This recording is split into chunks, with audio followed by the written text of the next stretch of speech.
Welcome to the podcast. My name is Father Bill W. I'm an Episcopal priest and I live here in Austin, Texas. I've had the gift of recovery since December the 27th of 1972. We are in the process of going through a book right now. It is titled A Testament of Devotion, and the author is Thomas R. Kelly. I'm taking longer to go through this than I had originally thought, but I think there's some really good material that he covers here. Kelly is a mystic and a Quaker. What do I want to say about that? I don't know much about Quakers, okay? And I don't know that much about mystics, but it's my belief that most alcoholics and addicts are misplaced mystics, that we're looking for something, but we're looking in all the wrong places. And we have the task of finding a spiritual solution to our alcohol and drug problem or whatever the issue might be. And I have found that by reading the mystics, reading psychologists, depth psychologists, that is, and reading 12-step literature, I'm getting introduced to a mystical experience. You know, Bill Wilson had a mystical experience in detox, and it totally transformed him. It changed his life. So for the last 50 some odd years, I've been pretty fascinated by what is this experience? How can we have one ourselves? How can we help other people have one? When I was doing counseling, I kind of felt that that was sort of my job as a counselor, was to help clients experience this. I think the same might be true for sponsors or anyone in a 12-step fellowship. So that's what we're doing here. We're turning to Kelly because he's a damn good teacher and kind of takes a difficult subject and breaks it down into its essence. So we are on his chapter that deals with the now. So, titled this thing "Living in the Now." I've picked out about 9 or 10 paragraphs that I'm going to read and comment on briefly as we go through it. It kind of comes at it from different angles. So let me start with the first opening paragraph, and then we'll go from there. He says, "There's an experience of the eternal breaking into time, which transforms all life into a miracle of faith and action." Now, he's going to be concerned with, okay, we have this experience, and now how does it lead to social concern, is what the way he calls it. It's the eternal now and social concern. That's the title of this article that he wrote. So there's an experience of the eternal breaking into time, which transforms all life into a miracle of faith and action, unspeakable, profound, and full of glory. As an inward experience, it is the root of concern for all creation, the true ground of social endeavor. So he's saying this experience is now going to be the root of action. And I was immediately drawn to the 12th step. And what does our 12th step says? I think it's saying the same thing. Having had, and I'm going to give you the original, having had a spiritual experience, that was the original language, as a result of these steps, we then carried the message out to others. Once you get it, once you're transformed, there's a push, a drive to then give it to other people. It's just a natural response. And that's what I think Kelly is focusing on here, okay? This inward life and outward concern are truly one whole. They're really one thing. And were it possible, it ought to be described simultaneously. But linear sequence and succession of words is our inevitable lot and compels us to treat separately what is not separate.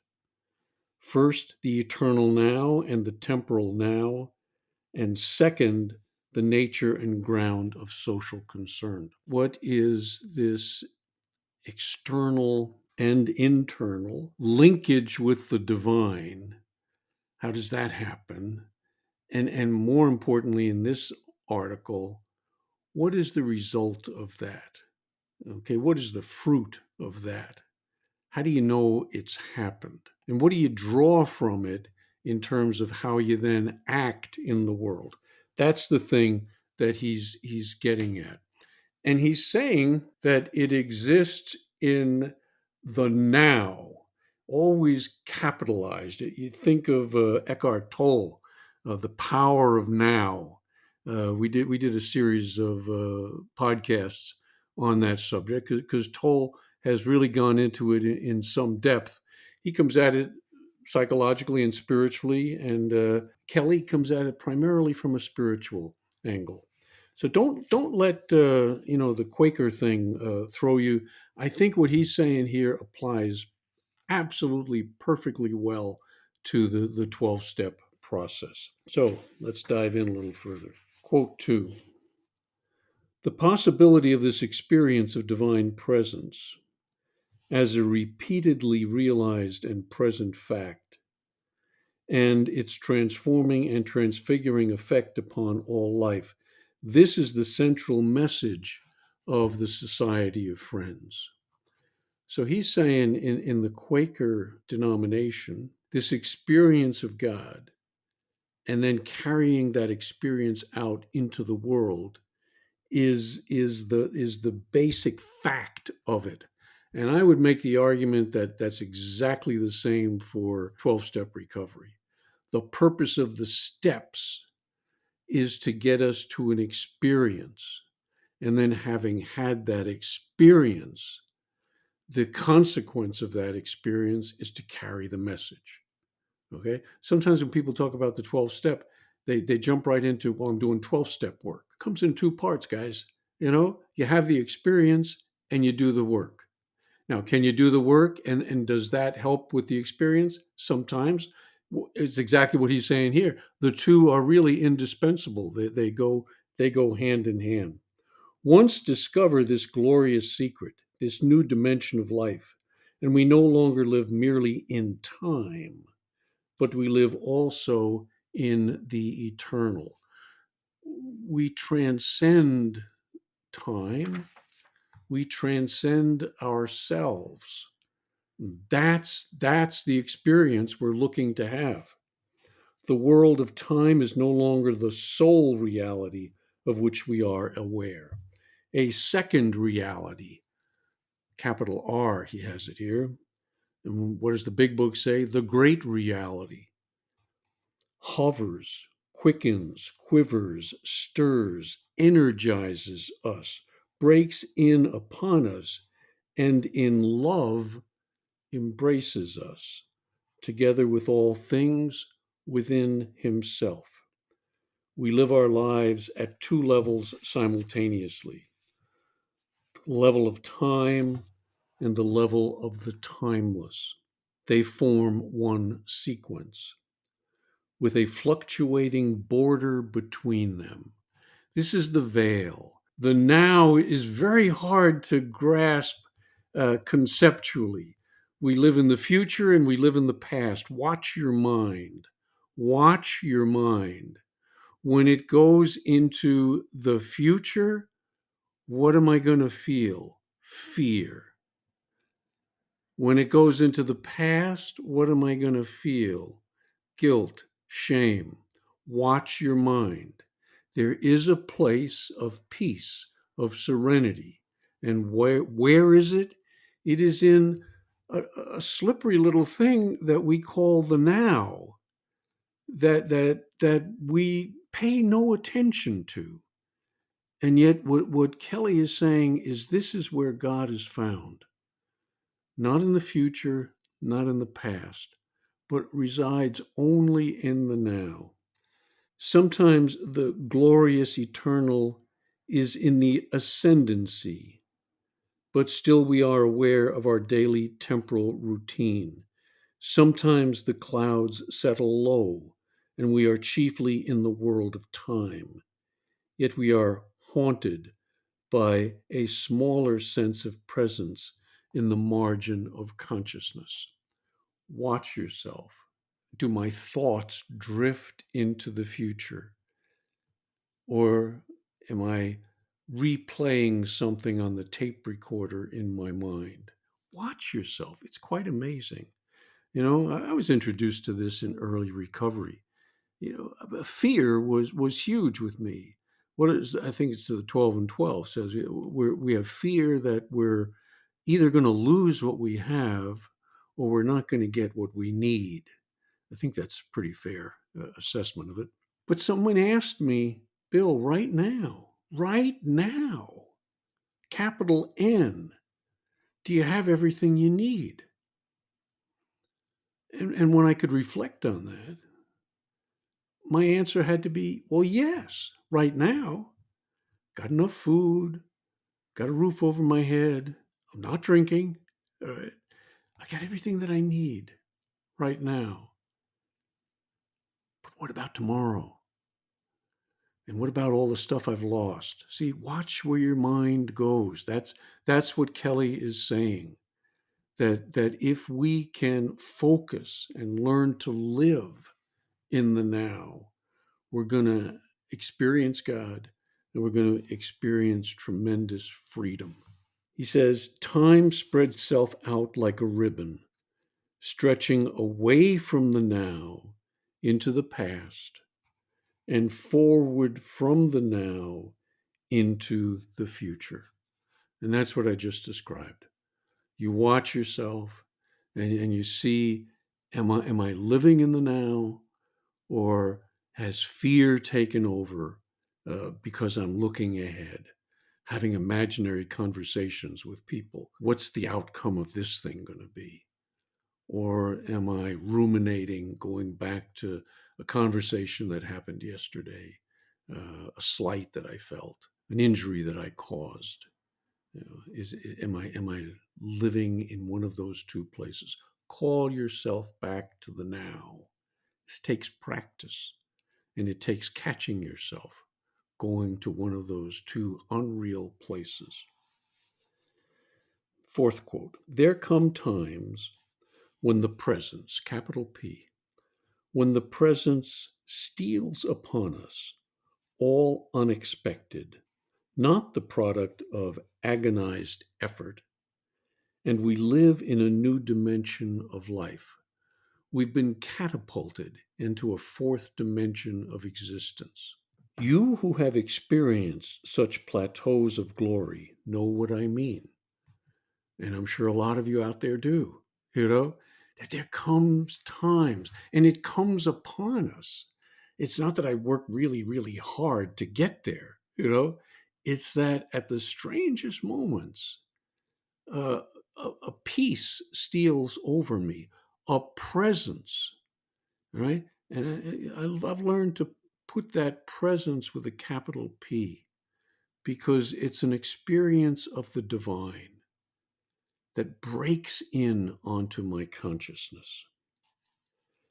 Out from the plane of daily living suddenly loom such plateaus.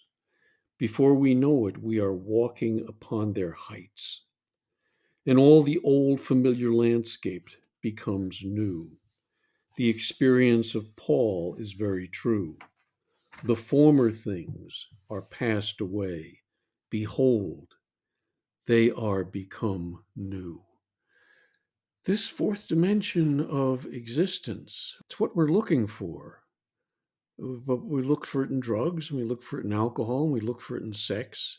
And perhaps you find it momentarily, but boy, it does not linger, and it doesn't make all things new. I know towards the end of my drinking, I was no longer drinking to experience euphoria. I was drinking not to feel, and not feeling was better than what I was feeling. Pause for a minute. Wilson had it in his detox room. He got severely depressed. God, if there is a God, he prays out, and boom, it happens least expecting it. There it is. He's taken to a new dimension of consciousness, and nothing changes and everything changes. I had a guy who was in treatment. I was his counselor, and he got out of treatment, went AWOL, got a bottle, got drunk, wound up in an Exxon gas station, and was drunk out of his mind, looked in the mirror, and he didn't know who the hell he was looking at. And that was a moment of breakthrough for him. He came running back to the treatment center, a changed man. I mean, 1,000 lectures couldn't have done for that guy what that one drunk did for him. He looked in the mirror and didn't know who the hell he was looking at. He was changed. What do I need to do? Willingness came to him. Humility came to him. All the things that were missing were suddenly provided. How? In a moment of clarity. A moment of clarity. And these moments are precious, and they're powerful enough to transform us if we will learn from them. So that's what Kelly's trying to do. Teach these Quakers what's the essence of this thing. Through his teachings, we'll try to equate it to 12-step people. Sometimes these periods are acute and brief, too dazzling to report to anyone. Sometimes they are less elevated, but more prolonged, with a milder sense of glory and of lift, yet as surely of a peace with the more acute experience. Such experiences are emotionless in themselves, but suffuse all emotion with a background of peace, utter peace, and security. They change us. They can last a very short period of time, 10 seconds, 20 seconds, a shift in consciousness. Pay attention to it because it's going to be gone. Robert Johnson describes this as an experience of the gold, an experience of the divine, and it blows us away. It elevates us to a new level of consciousness. We don't stay there terribly long because it's so profound, so pronounced, so intense. You couldn't endure it for too long. So he says that there's that variety. And there's also the variety where it's more subtle. It lasts longer, but it's not as profound. When the Big Book talks about the educational variety, I think it's probably hinting at this, paraphrasing William James, that you can have the educational variety or you can have the profound variety. We get both kinds. And I think most of us probably experience both kinds throughout our lives. Bill's was certainly profound in the beginning, but if you stay with this thing, if you practice centering prayer, if you do two-way prayer, I promise you, within a month and long before, usually, you're going to have an experience of presence, an alteration of consciousness, where you are elevated to a different level of awareness. And it's very satisfying. You wouldn't want to drink at that point. It had nothing to offer you. You're perfectly at home, at peace. And this is what we're striving for. All right. Not that it's going to last all the time, but if you can get a sense of this, then you have something to be working towards. Okay, he's going to describe the now. And I think he breaks it down into three parts. He says the now, capital N, the now, is no mere nodal point between the past and the future. It is the seat and region of the divine presence itself. The now contains all that is needed for the absolute satisfaction of our deepest cravings. Within the now, capital N, is the dwelling place of God Himself. In the now, we are at home at last. Our conscious level, our conscious awareness, all right, let me put it this way, is looking to get home. I'm not a literalist when it comes to the Bible, all right? When it says Adam and Eve were thrown out of the garden. All right. I do not believe personally that there was a garden and that they're literally tossed out. I believe they're describing the consciousness of human beings, that we were made in the image of God and we long to be with God, and we feel separated and cast out of our home living the lives we're living. And what is required of us is a spiritual transformation. How to get back home. It's the story of the prodigal, the prodigal son. Takes it, blows it, drugs, alcohol, sex, all that stuff, and then he comes to his senses. We come to our senses. We look in the mirror in the Exxon gas station and say, I don't know who the hell that is. I don't know who that is. I've lost myself. I need to come home. And that doesn't mean necessarily to my family of origin. All right. Some of us need to stay the heck away from there. But it means to come home to ourselves, to become fully who we are meant to be. And we experience that in the now. Okay. Only in the now. All right. Quote number 6. For the holy now is not something which we, by our activity, by our dynamic energy, overtake or come upon. It is a now which itself is dynamic, which lays hold actively upon us, which breaks in actively upon us and re-energizes us from within a new center. All right. Center of consciousness. There's the ego center of consciousness, full of fear, full of falsely trying to control things it can never control. Okay. It's the ego that has usurped the place of God. You go back to that story in Genesis. That's what that story is about. We have taken the role of God in our lives, usurped it, if you will. All right, taken on more than we should. That's what we're talking about here. That's what Kelly's talking about here. We can count upon this as this other center. If you have an experience of the now, if you have an experience of the divine, the center has shifted. The consciousness has shifted from ego consciousness to God consciousness, ego awareness to God awareness. And you can call it by whatever name you like, but it isn't the me that I knew just a few moments before. It's a new me, a transformed me, a transcended me, and that has its own center of consciousness.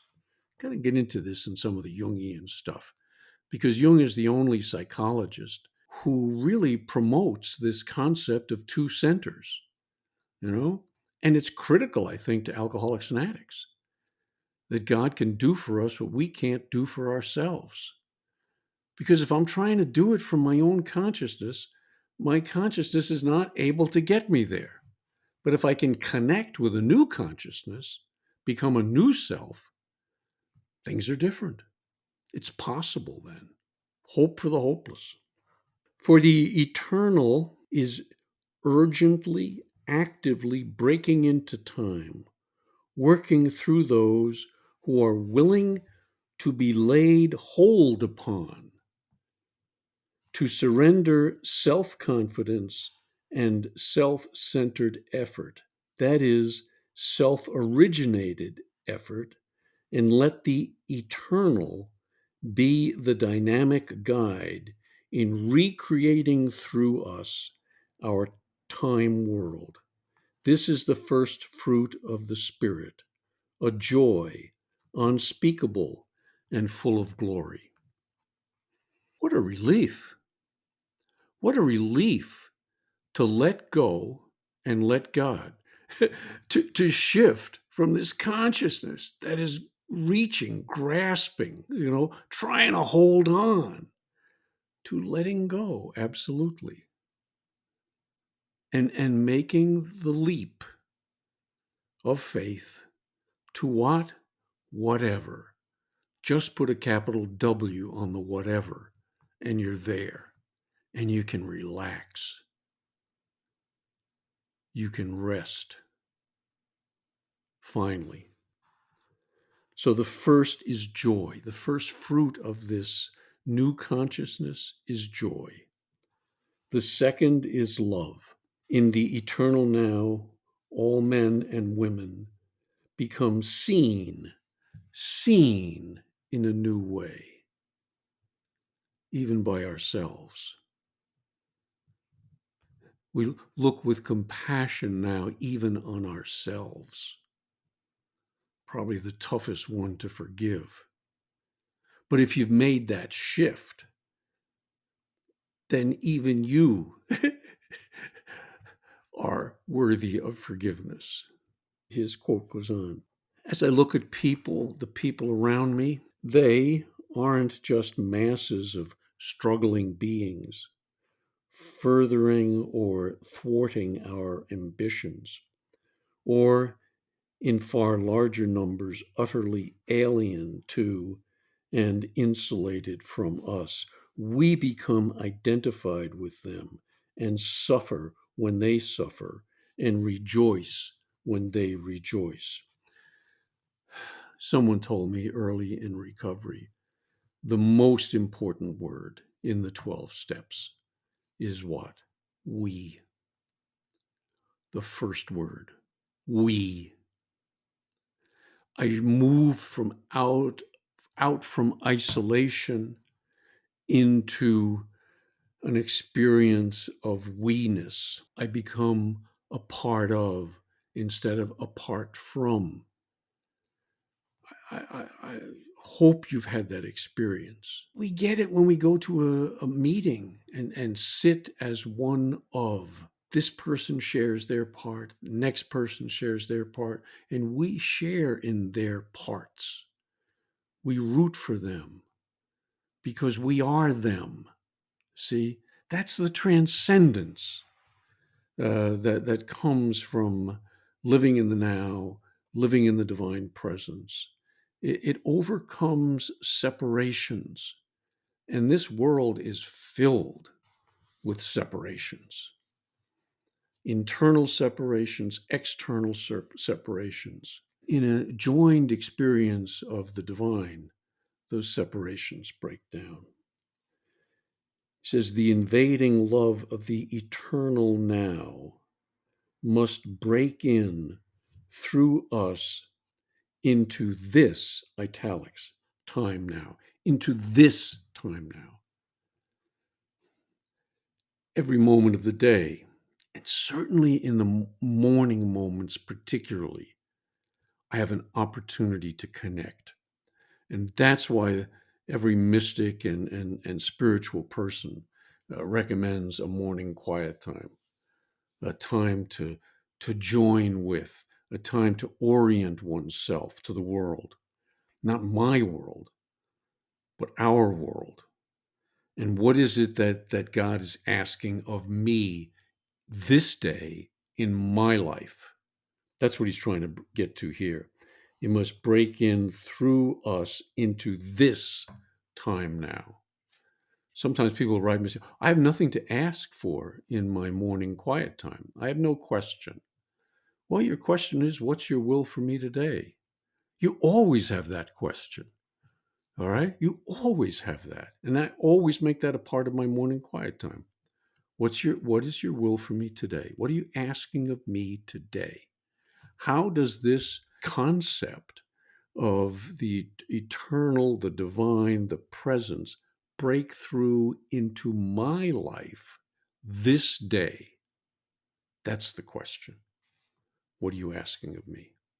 And write several things down. Just see what comes. Apologize to your wife. Call Charlie because you weren't too nice to him yesterday. Call Maria, see if she needs help. Clean up the backyard. It's a mess. These things don't have to be profound. but they do have to be transforming. All right. And then if I go and I do them with God, and I do them in the now, then that realization is happening to me. I'm living it out. It's good stuff here. Good stuff. So joy, love. He says the third element in the experience of the presence after love is peace. The amazing way that anxieties pass away when enfolded and quickened by the presence. The old life of one dimension, lived merely in the ribbon of time, was always a strained life.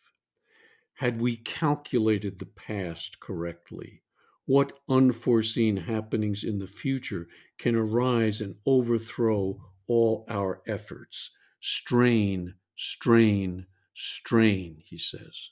This is why watchfulness, step 10, is so important, that we watch in order to know what to pray for. If I watch and I see that my mind has gone ahead into the future, I pray, Lord, bring me back. If it's going into the past and I'm feeling guilty and shameful about something that I did yesterday, Lord, bring me back. Bring me back to what? To now. It's the only safe place to be. It's the only place that's real, you know?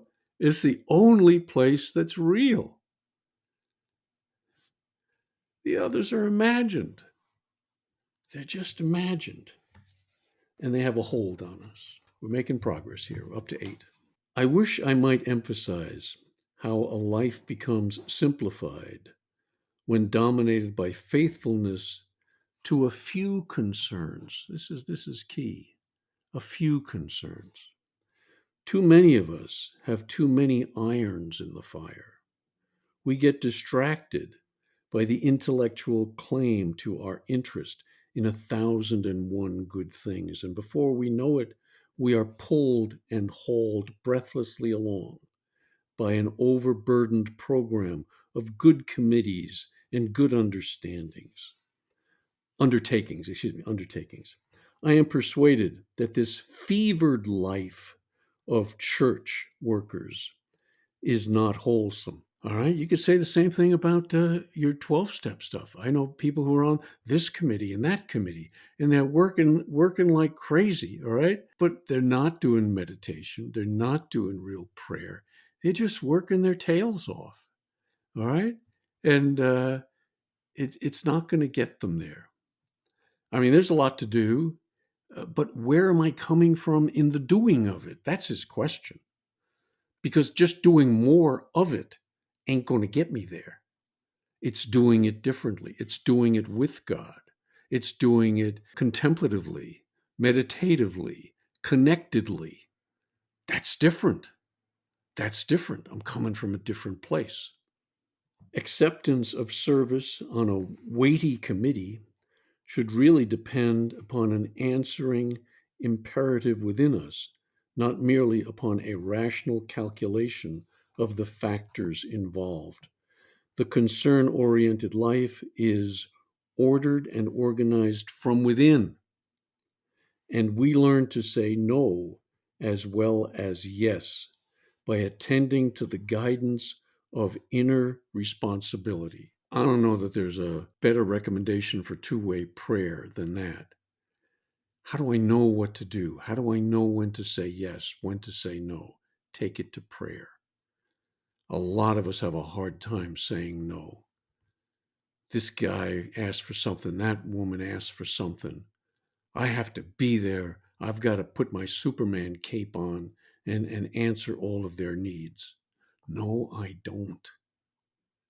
I have to do God's will. So what is God's will in that particular moment? Is it to be Superman or Superwoman? I don't think so. I don't think so. What's your guidance? That's exactly what he's saying. Attend to the guidance of inner responsibility. Ask God what is the loving thing to do in this situation? It isn't always to say yes. Sometimes it's to say no. And that's really hard. But we got to learn to do it. Do the best you can. Quote 9, last one. We have tried to discover the grounds of the social responsibility and the social sensitivity of friends. That's his group. We're doing it for 12-step people. It is not in mere humanitarianism, not good enough. What's the humane thing to do? You're going to wear yourself out. It is not in mere pity. That ain't going to get you there either. All right? There's a lot of pain out there in the world. It is not in mere obedience to biblical commands. Drive yourself crazy. Become a big book fanatic. All right? It is not in anything earthly. Now we're getting close. The social concern is grounded in an experience of the love of God and of the impulse to saviorhood inherent in the fresh quickenings of that life. Well, that's a fancy statement there. The social concern, the outward movement, is grounded in an experience of the love of God and the impulse to help. That love of God and experience of God's love pushes me towards, it pushes and it pulls, it expresses itself in my life or not. And this is true moment to moment. I've got an opportunity, I've got an opportunity to come from this other center or to come from my center. What's the choice going to be? All right. Social concern is the dynamic life of God at work in the world, made special and emphatic and unique, particularized in each individual or group who is sensitive and tender in the leading strings of love.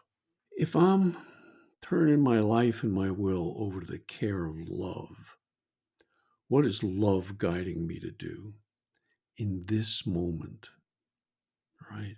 In this now. And if I will ask myself that repeatedly throughout the day, then I'm on my way to transformation. A concern is God initiated, often surprising, always holy, for the life of God is breaking through into the world. Its execution is in peace and power and astounding faith and joy. For in unhurried serenity, the eternal, capital E, is at work in the midst of time, triumphantly bringing all things up onto him or herself. I put the her in there. This was written in the 40s, so we've come a long way. You are a unique experiment of God, and so am I. God has an opportunity to work through us or not. God has the ability to break through into our consciousness or not. Okay? What's it going to be? What's it going to be? And that's what he's getting at in the spiritual experience. What I thought I'd close with, I think it's a good chapter. I think, we read 9 paragraphs basically, and there's probably 40. So I encourage you to get the book. It's called A Testament of Devotion, Thomas R. Kelly. Use it in your morning meditation. It's not that heavy. It's deep, but it's doable.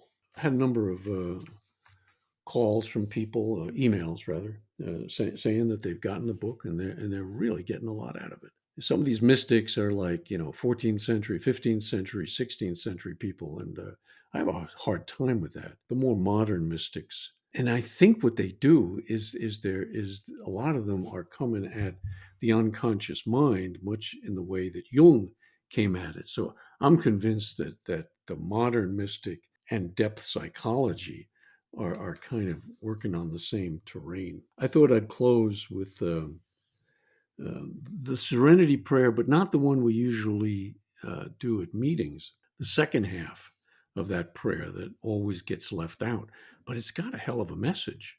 So let's ponder on this one as we close. So the first part: God grant us the serenity to accept the things we cannot change, courage to change the things we can, and the wisdom to know the difference. Here's the part that never gets said: living one day at a time, enjoying one moment at a time, living in the now, accepting hardship as the pathway to peace, taking as Jesus did this sinful world as it is, not as we would have it. What's coming at me is coming at me. All right? I got to take this broken world as it is, not as I would have it. All right? There's enough grace, enough strength, enough power to get through that. Trusting that you will make all things right. If we surrender, I say align, if we align ourselves with your will, so we may be reasonably happy, at peace, and at joy in this life, and supremely happy with you forever in the next. Might change that one too. And supremely happy with you forever in the now. Amen. Hope some of this was helpful. One good thing I learned a long time ago is if you want to learn something, teach it. Okay, so in going through Kelly's book, I'm trying to teach it, but more importantly for me, I'm trying to learn it. It's heavy stuff, it's good stuff, it's powerful stuff, it's transformational stuff. We got one more chapter to go, and we'll have that out for you for next week. So meanwhile, take care, God bless, and keep coming back.